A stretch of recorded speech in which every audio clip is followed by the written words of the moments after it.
Hey guys, it's finally here.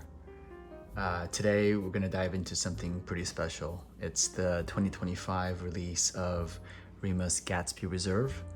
And so grab your favorite glass, get comfortable, and let's dive in to talk about this bourbon, a little bit of its history and what makes this release so special. So a little bit of backstory first. So Remus Bourbon is produced by MGP under the Ross and Squibb. Well, I guess they're rebranded to Ross and Squibb. They're based in Lawrenceburg, Indiana, and MGP, for those who don't know, has been one of the biggest contract distillers for the last few decades. And over time, they acquired a number of brands while starting to bottle and release whiskeys under their own brands as well. And so Gatsby line is one of their premium limited edition straight bourbons. And the name comes from the Roaring 20s era, like luxury and aspiration of the novel, The Great Gatsby. So the earlier Gatsby releases, which started in 2022 and has been an annual release. So we've had 3 so far, 2022, 23, and 24. They were all high-end, 15-year aged, limited quantity, and using barrels from MGP's reserves. So like, for example, the 2024 edition is 15 years old and is a blend of their 2 mash bills, their famous 21% and 36% rye bourbons, and it's bottled at 104.9 proof. So the 2025 edition is described in the press release as featuring Ross and Squibb's historic 21% rye bourbon mash bill, and it's bottled at 102.8 proof, so slightly lower. So I think that means rather than using the blend of 2 mash bills like they did last year, they might be leaning to just one of their core mash bills, which is the 21% rye. But if you have any insider info, please leave a comment. So something that makes this year's release extra special is that it celebrates its 100th year and anniversary of the publication of the novel, The Great Gatsby. And there were some rumors that this release includes distillates that are like older than 17 years. And I wouldn't be surprised given the special occasion and MGP's seemingly bottomless stash of ultra-aged bourbons, but I haven't been able to confirm. So if you know, please comment. So I'll just do a little close-up of this box. Bottom here, you see the name, celebrating 100 years, The Great Gatsby. This comes with the MSRP of $199.99, but the pricing and availability has been a little bit ambiguous. I'll explain why. While the official press release came out at the end of October, so just a week ago, there's been talks of this release on Reddit in limited spaces, and then there was this ad hoc Total Wine Concierge deal sometime in July that sold this bottle for $149, and with an estimated arrival time of quote unquote winter 2025. So I kept searching the web for this bottle to go on sale, but it didn't see anything, and there was 0 reviews. So this might actually be the first review to go on YouTube. And I just found it at an online retailer in Southern California that I buy stuff from all the time for $149 last weekend. And I grabbed it, and it just arrived tonight. So now I get to crack it open and share my thoughts with you guys. So it comes in a cool like clamshell box container here that opens up like this, and inside you'll see the bottle, and comes with a little tag.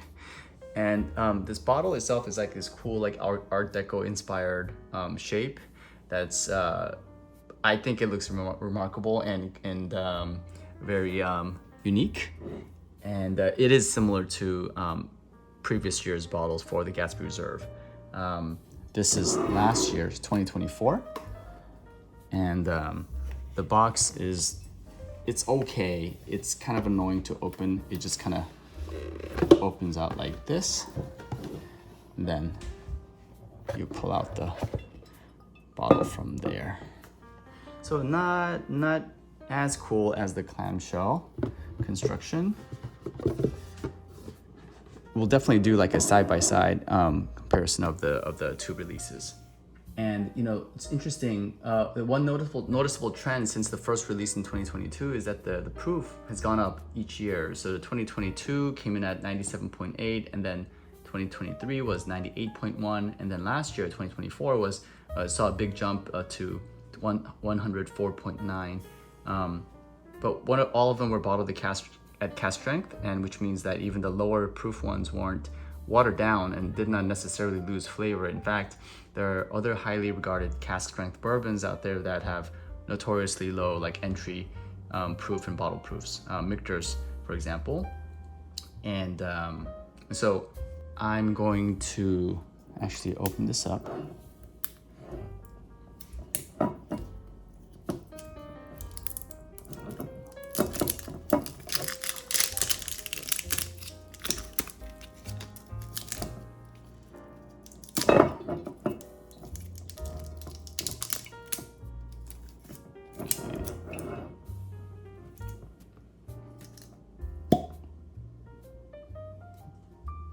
See.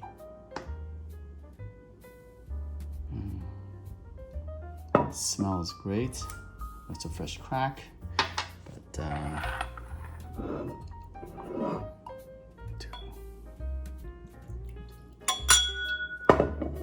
some out here. All right, just adjust the camera here a little bit. And then I'm going to pour some of the 2024 as well. Okay. All right. Now I'm going to actually, so the 2024 on the right has been open for a couple of months.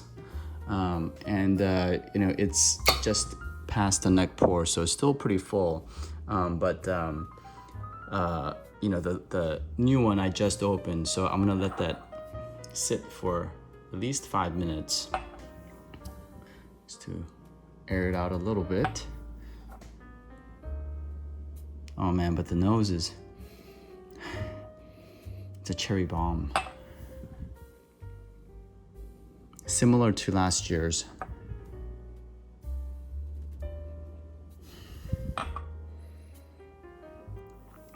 I think the 2024 has been getting better since I've opened it.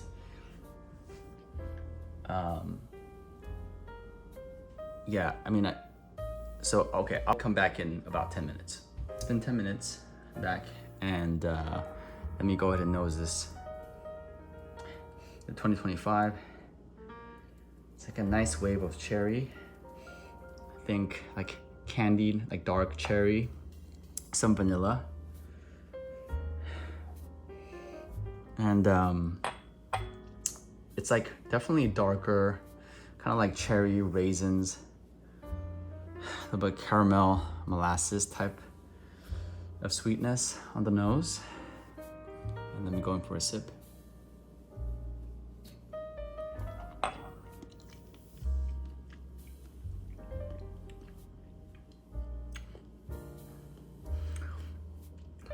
I mean, it drinks pretty smooth considering the relatively low proof. I usually drink things in the 100 teens, like 15, 20.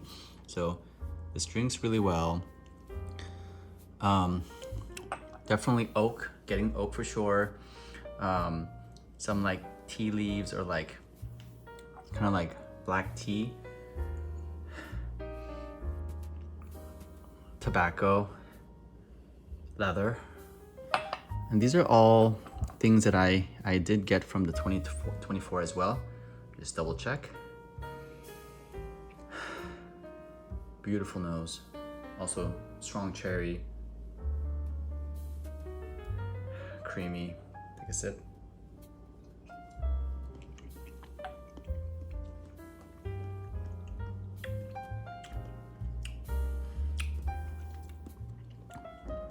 Sweet. Yeah, like candy sweetness, but balanced by a lot of oak. I don't think I like super oaky things, but this is like well balanced. It's got that nice sweetness and that like leather leather oak. I wouldn't say like not bitter, but like sort of like pushing the boundary there. Different like flavor notes like playing well together.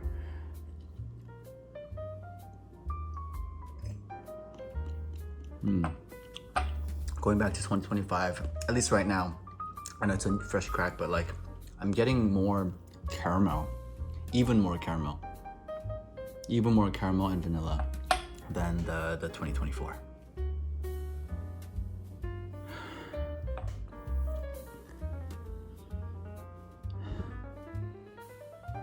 Really sweet, but it's that like sweet oak.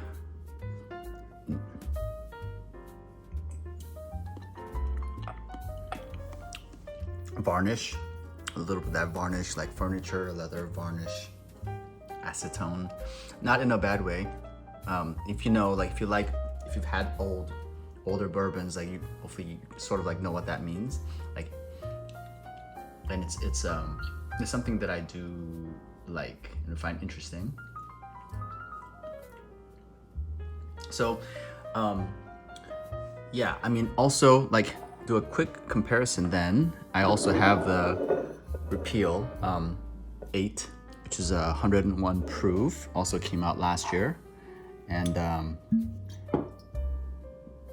think this is a blend of 10 to 17 year bourbon. 9% is 17-year-old, and the rest is 10-year-old, and it's a kind of a mix of 21% and 36% rye.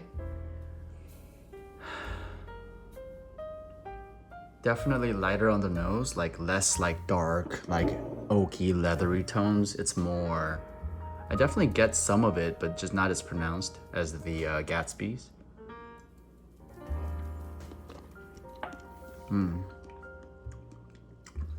Very sweet. Very sweet. Not as dark. Feels a little bit brighter to me. Fruit forward, but I also pick up some oak.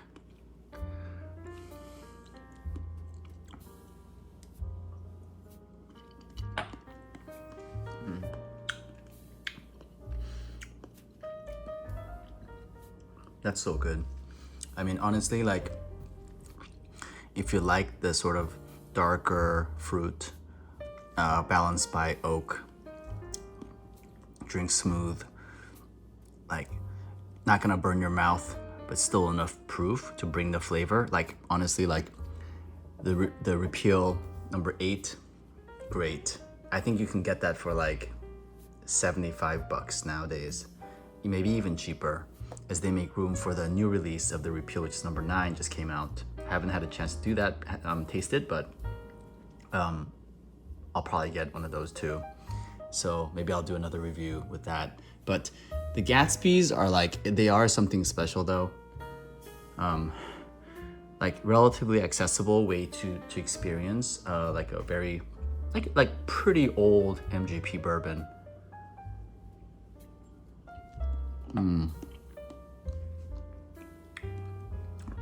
Okay, going back to the Gatsby after the Repeal, I would say more viscous, oilier mouthfeel, which is actually like something that I think very highly of when I get that in a bourbon experience, and that like acetone varnish, like that leather note that I just don't get from the Repeal. It makes it like really special and more interesting and complex. I would say between the 2024 and 2025, at least right now, this point, there isn't like a ton of difference between the two. We'll see how the new one evolves as it gets a bit more air.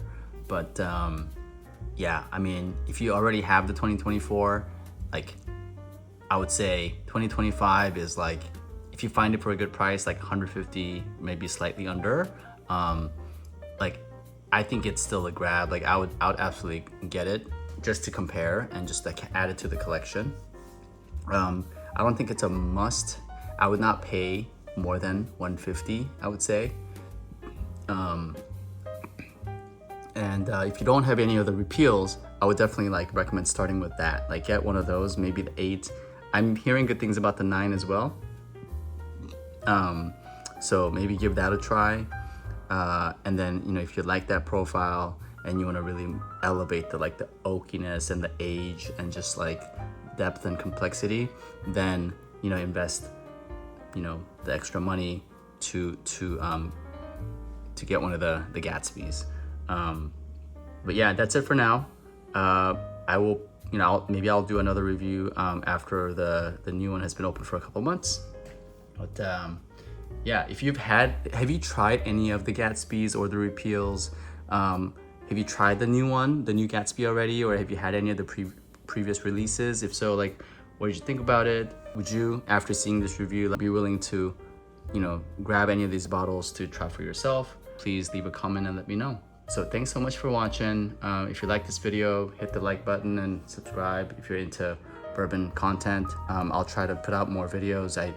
This is a new channel and I just sort of do this on the side, and I've only put up a few videos so far, but something I want to do more the rest of this year and into 2026. So hopefully you find this interesting and fun, and I'll see you in the next one.